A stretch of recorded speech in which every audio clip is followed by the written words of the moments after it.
Before starting with LC, DAD, MS analysis, several routine maintenance operations and check need to be performed. First, we need to check the entire flow path through the system. Namely, every capillary in the system can be disconnected and reconnected in different ways for different purposes, such as maintenance, adaptation for specific purposes, testing and so on. So we need to check whether the configuration is as we need for our analysis. In this case, mobile phase components flow from the reservoirs into the vacuum degasser, then into the pump heads through pressure dampers, then to mixer, then to pressure sensor, to purge valve, from the purge valve into the automated liquid sampler, into the hex valve, then to left heat exchanger, through pre-column filter, through the column, to, then through the post-column heat exchanger, then into the DAD flow cell,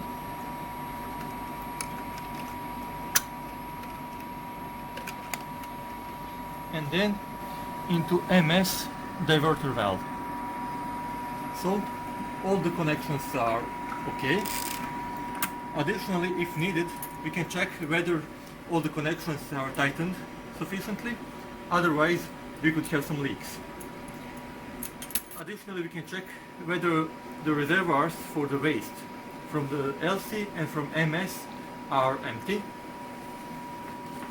in order to prevent spilling. And finally, we can also check the column. So the column is the one we need for our analysis. It is mounted the right way, so it follows the flow path.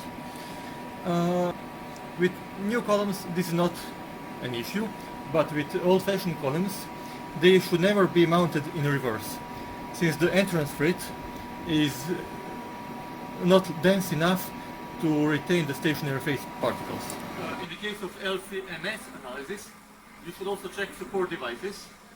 For starters, air compressor and nitrogen generator. Okay, for starters it should be on. It is. In this case we can see that the high duty and service lamps are on, meaning very soon professional maintenance needs to be performed. But for now it should be able to do what we need. Next, rough pump of course works, but we can see there is a lot of oil in the mist filter. We could return this oil into the pump body by opening the gas ballast valve. So now the vacuum will drain the oil back into the pump. When the oil is drained, we should close the gas ballast valve. We should never leave it open, because if someone starts the instrument with the opened gas ballast valve, it can happen that the instrument draws the oil into the MS, which would be very bad. The final thing we could check is the level of oil in the pump. Okay, so the level is quite low, maybe about centimeter above the minimum level, so we should refill the pump. So we start the instrument control software. Of course, all the LC modules need to be physically turned on and allowed to perform the self-test prior to this, otherwise the software will just block. The modules are networked, so they all need to report to their server, in this case diodarate detector, and then DAD needs to report to the software. Network problems can of course occur, but in this case all the modules reported correctly to the software. None is missing and we don't have any error reports. If some of the modules were missing, or if we got an error report, we would need to shut down the software, kill all of its processes, and then restart the module or the entire instrument. In addition to the software, if we have numerous samples, we should also check whether we have enough room on the hard drive. Additionally, the hard drive should be defragmented often, because the heavily fragmented hard drive slows down the data transfer, which can disrupt the communication between the instrument and the computer, and that would break the analysis. Next step is to prepare the mobile phase components. We should use the high purity solvents, such as this one. Components prepared from the non-HPLC grade components, including the ultra pure water, should be filtered through a membrane filter to prevent flow path blocking. Now pay attention that membrane filter has to be compatible with your mobile phase. For example, regenerated cellulose is generally quite stable, but cellulose nitrate should not be used with alcohols, acetonitrile and so on. It will actually dissolve, so it should not be used. The next step is to degas the mobile phase components. Even if there is a vacuum degasser in the system, it is recommendable to degas all the mobile phase components because they can contain large amounts of dissolved air, which could form bubbles in the HPLC system.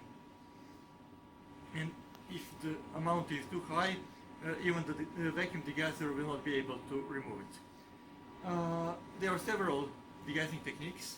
In here we use sonication, so treatment with ultrasound.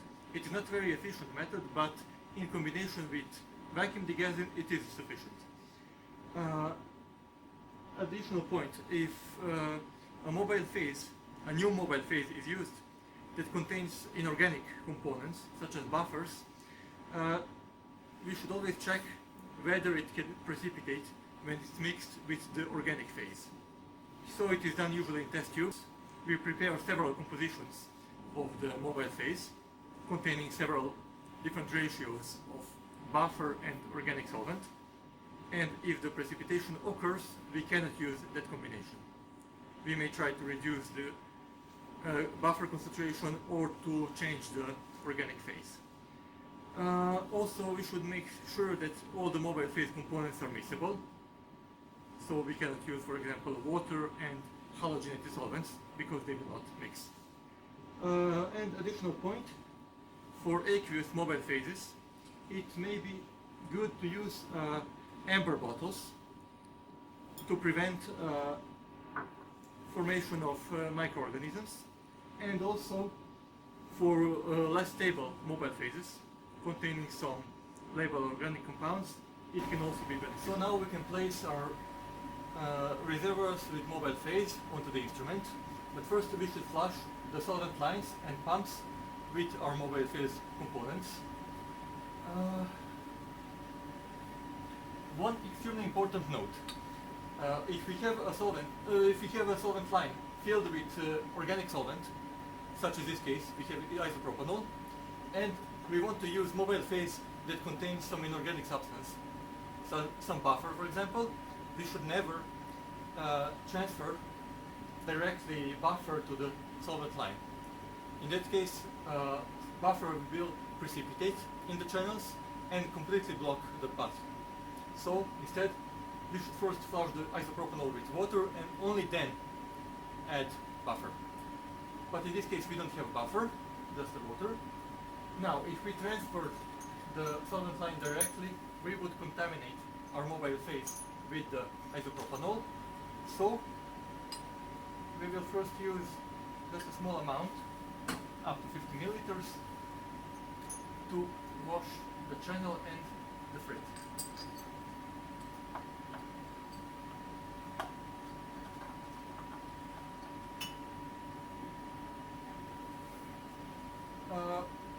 We open the purge valve to bypass the column. So now our mobile phase will go directly to the waste.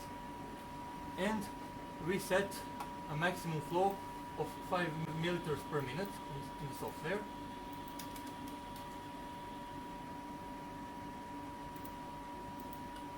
And we start the pump. So we set 100% on channel A to flush that channel with water.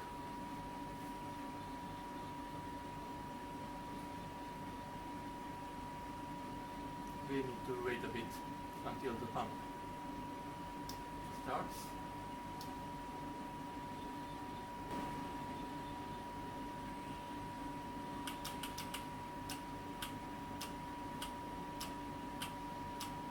And the entire time we should monitor for gas bubbles in the solvent lines. So in the end we should not have any gas bubbles.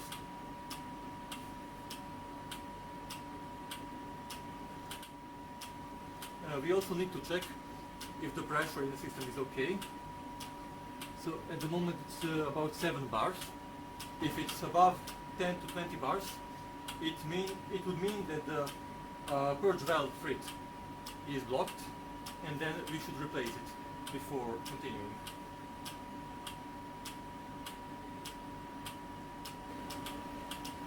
Alright, so far we don't have any bubbles. We can switch to solvent B to 100%. The solvent B is methanol.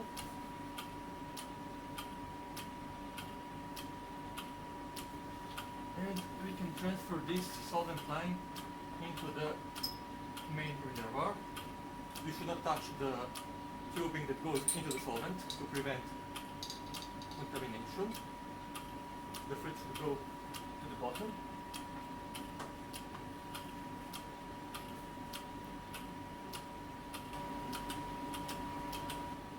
Now, if we suspect or if we can see that there is bubbles in the system, we should purge it more, but I think now we can proceed with the next phase. So we shut down the pump and close the purge valve. Never close the purge valve with the flow on, because the pressure will spike. Now we can inform the software about the total available amount of solvent. So it's 120 milliliters of solvent A, and we have half a liter of solvent B. So this way, if the pump runs out of the solvent, it will know beforehand and it will stop the analysis. The adequate volumes of mobile phase to be prepared should be calculated in advance according to the method and number of samples to be analyzed. Of course, we should increase it by a safety factor. Now the pumps are primed. We can tune the MS if needed.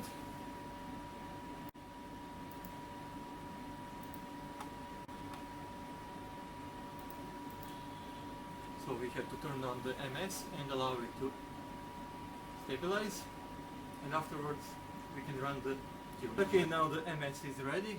We can perform the tune. For example, check tune in negative mode. The MS will draw the mix from the appropriate reservoir and calibrate M over Z axis, sensitivities, and some other critical parameters. So after the completed tuning, we can inspect the report and compare it with previous ones, or check if all required parameters are within the prescribed limits. So this way we can detect, for example, if we have contaminations or drops in sensitivity. Now we finally enter or load method to be used. It is advisable to go through all the parameters and inspect them, because there is always a chance another user made, on purpose or accidentally, some changes. We should now equilibrate the column by turning all the modules on. and we will just let the starting mobile phase run through the system for a while. For example, 20 column volumes, that is about 15 to 20 minutes. During the equilibration, we will monitor pressure and detector signals. The pressure will, of course, change as the system is flushed with the new solvent and the column is equilibrated. Do not proceed with the analysis until pressure and all the detector signals are constant. The pressure can be very indicative. If it's unusually high, it indicates flow path blocking, and if it's too low, there may be a leak in the system.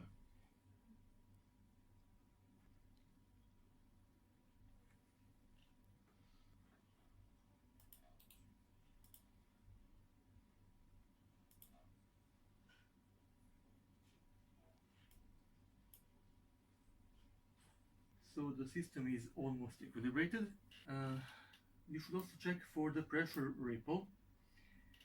If it's more than 10 to 20 bars, it indicates there is an air bubble in the pump. And in that case, the pump should be purged again.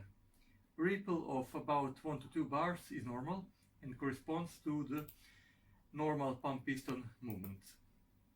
If using MS, you should also check for MS M/Z assignation, so it should not deviate from integers for more than 0.1 to 0.2 units if we use a low resolution instrument such as quadrupole. If there is significant deviation, we should tune the MS again. If the equilibrium is reached, we can now balance the diodarray detector. And at this point, you should also check instrument for leaks and tighten any loose connections or even replace the faulty fittings. Now the instrument is ready for analysis of samples.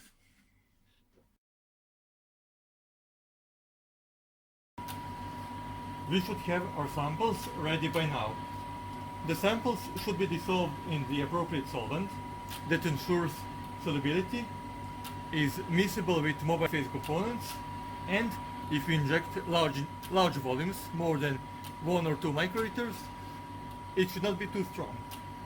The samples should be placed into autosampler vials. Before that, they should be filtered through syringe filters. If the sample volume is too low, we should use vial inserts. Otherwise, the sample level will be too low and the sample will not be drawn during injection. The vials should, of course, be compatible to autosampler. The septa should be compatible with the sample. If the sample is photosensitive, we should use amber vials, and we should shut down the autosampler illumination. So we can place our samples into the sampler.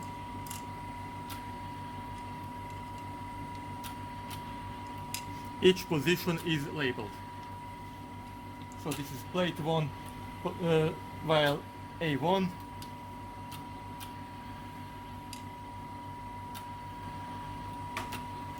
plate 1 vial A2, A3, A4, and so on. If using volatile solvents and or long sequences, the autosampler should be cooled down, either using an internal thermostat or, if unavailable, by cooling the lab.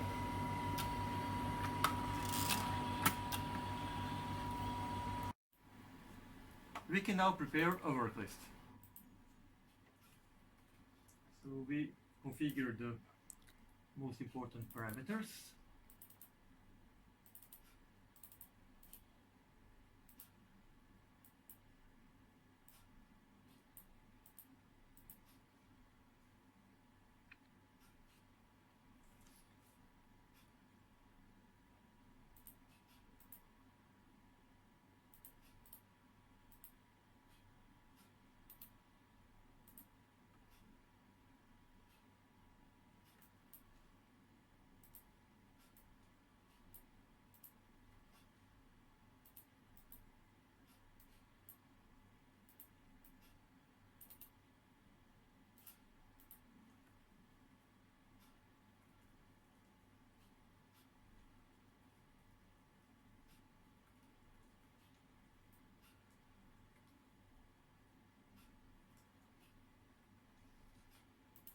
Do not forget to include appropriate blanks. And to prepare a vial with washing solvent placed into a defined position in autosampler. We also tend to include a wash solvent and conditioning sample in the work list. So we will include one wash before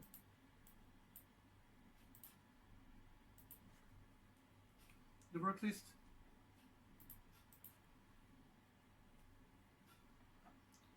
one wash at the end,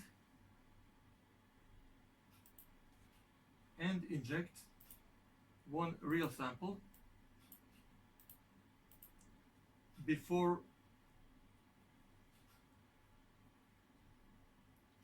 our main work list.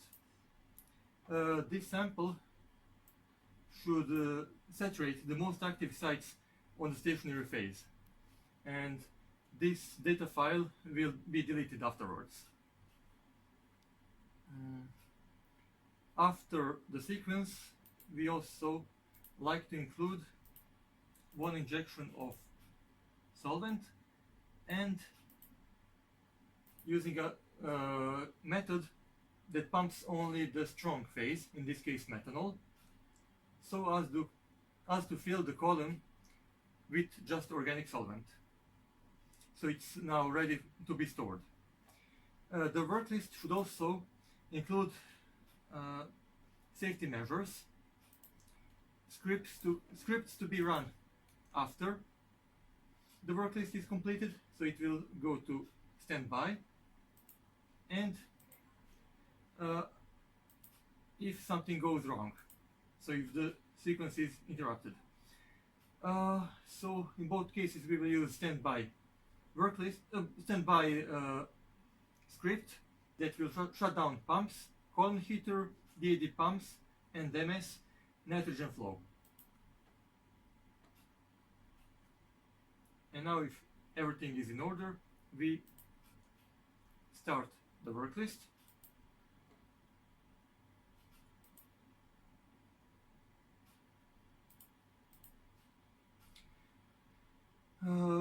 During the work list run, we can monitor the instrument's behavior for a while. For example, we can inspect the pressure changes during the analysis. We will expect some defined change of pressure, characteristic profile for water and methanol based mobile phase, and if the profile is wrong, that will indicate something is wrong. For example, problems with pumping. After the analysis is completed, we should flush the column with the organic solvent, for example methanol or acetonitril, without any additives, to wash it from all the sample residues and to prepare it for storage. Now, if the buffers were used for the analysis, to prevent precipitation, we should first purge the aqueous channel with water, flush the column with aqueous organic mobile phase, and only then switch to pure organic phase. Now, during periods of inactivity, the aqueous channel should be kept filled with organic solvent, never with water, because otherwise, after only a few days, algae growth may occur, and of course the instrument will be contaminated.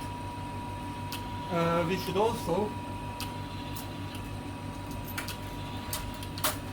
wash the ion source with distilled water. If any solid deposits are formed, some more aggressive treatment may be required, such as sonication or abrasive cleaning.